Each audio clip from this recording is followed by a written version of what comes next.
Hallo an alle Lego-Freunde, hier ist der Carsten und ich freue mich, dass ihr wieder mit dabei seid. Heute gibt es mal wieder ein Video zum Thema Steinalt. Ich habe ein Set mitgebracht aus dem Jahr 1985, das ist also genau 40 Jahre alt. Herzlichen Glückwunsch an der Stelle. Und dabei handelt es sich um die 6872, dieses kleine Raumschiff hier. Trägt den Namen Xenon X-Craft, hat noch einen alternativen Namen, nämlich Lunar Patrol Craft. Genau. Das Set hat offiziellerseits 77 Teile. Wenn man die Minifigur abzieht, dann bleiben noch 72 über. Bei Rebrickable findet man auch noch die Info, dass es 2 Minifiguren gibt. Die rechnen nämlich den Roboter hier als Minifigur mit. Also in meiner Welt hat das Set eine Minifigur. Genau.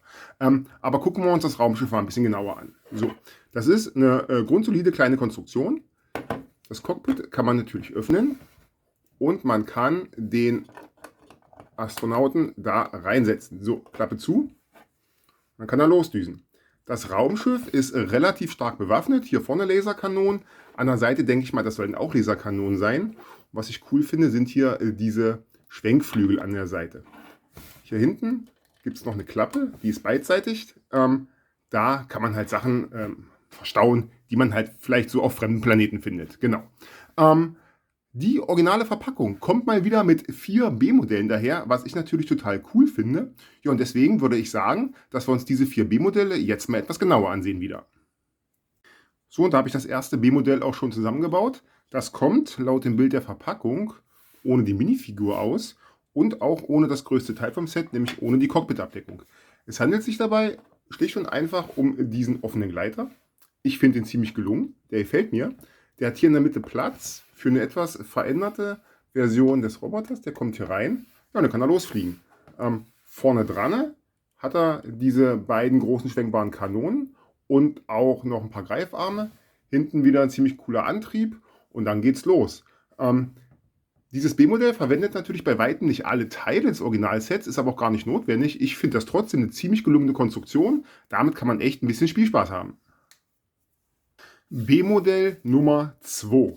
Eins vorneweg, Minifigur ist wieder mit dabei, der Roboter jedoch nicht, der ist nämlich größtenteils verbaut.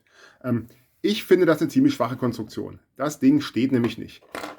Es sollte wahrscheinlich stehen hier auf diesen beiden runden Elementen, aber es hat Gewicht nach vorne, von daher nicht so richtig cool. Auf dem originalen Bild ist zu sehen, dass diese Antriebssektion hier hinten arg nach unten geklappt ist durch diese Hinge-Plates. In der Realität funktioniert das aber nicht, weil durch diese Schläuche hier das Ding immer wieder in die Ausgangslage zurückgezogen wird. Wie gesagt, hat zur Folge, dass es nach vorne kippt. Und einen weiteren Schwachpunkt habe ich noch gefunden. Die Minifigur passt nicht ins Cockpit. Das Cockpit ist zu flach, passt schlicht und einfach nicht rein. Von daher finde ich das eine ziemlich schwache Konstruktion. Kann natürlich auch sein, dass ich es falsch zusammengebaut habe. Dann schreibt es mir gerne in die Kommentare. Hier nochmal der Blick von unten, wie ich es gebaut habe. Wie gesagt, vielleicht ist es mein Fehler, dann schreibt es mir gerne. Ansonsten ist das Ding bei mir durchgefallen. Deswegen kommen wir auch mal ganz schnell zum dritten B-Modell. Das ist diesmal dieser kleine Speeder hier. Der verwendet relativ wenig Teile vom Original. Anders gesagt, es bleiben relativ viele Teile über. Das macht aber an der Stelle mal wieder gar nichts, weil das Modell irgendwie in sich doch stimmig ist. Es ist ein kleiner Speeder, der braucht halt nicht mehr Teile, von daher passt das. Vom Farbkonzept her ist es diesmal ein bisschen anders. Diesmal sind die Kanonen vorne in Rot, die waren ja bisher irgendwie immer gelb. Und die Antriebssektion hinten hat diese gelben Elemente, die bisher immer rot waren. Kleine Abwechslung, ich finde es an der Stelle ganz cool. Auch die Schläuche sind wieder mit dabei. Die lassen das Ganze so ein bisschen technisch aussehen. Ja, und da sitzt da halt unser Astronaut, steuert das Ding und ballert damit über die Planetenoberfläche. Wie gesagt, ich finde es stimmig. Das Ding kann man so gelten lassen. So, dann kommen wir mal zum letzten der B-Modelle. Und da muss ich sagen, das finde ich von der Optik her schon ziemlich stark. Finde ich echt gelungen. Auch wenn ich überhaupt keine Ahnung habe, wozu es da ist. Es ist irgendeine Art von Gleiter, das ist klar. Das Ding kommt hier so angeschwebt, landet und dann ist es wahrscheinlich dazu da, um hier vorne mit der Apparatur entweder Bodenschätze abzutragen oder die Umgebung zu scannen. An der Seite sind hier noch die beiden Greifarme und der Astronaut steht halt oben drauf und steuert das Ganze. Der Roboter ist auch wieder dabei, um die Umgebung vielleicht noch mit zu erkunden.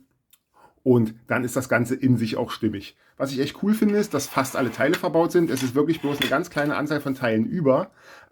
zeigt für mich auch, dass sich da irgendjemand beim Design dieses B-Modells wirklich Gedanken gemacht hat. Von daher muss ich sagen, von allen B-Modellen dieses Sets ist das für mich echt das stärkste und das mit dem höchsten Spielwert. Genau. So, da sind wir an der Stelle auch durch mit den B-Modellen. Ich hoffe, das Video hat euch gefallen. Wenn ja, lasst mir gerne ein Like da und abonniert den Kanal, dann verpasst ihr auch die nächsten Videos nicht mehr. Mir bleibt nur noch, euch viel Spaß bei euren Projekten zu wünschen und macht's gut, bis zum nächsten Mal. Tschüss!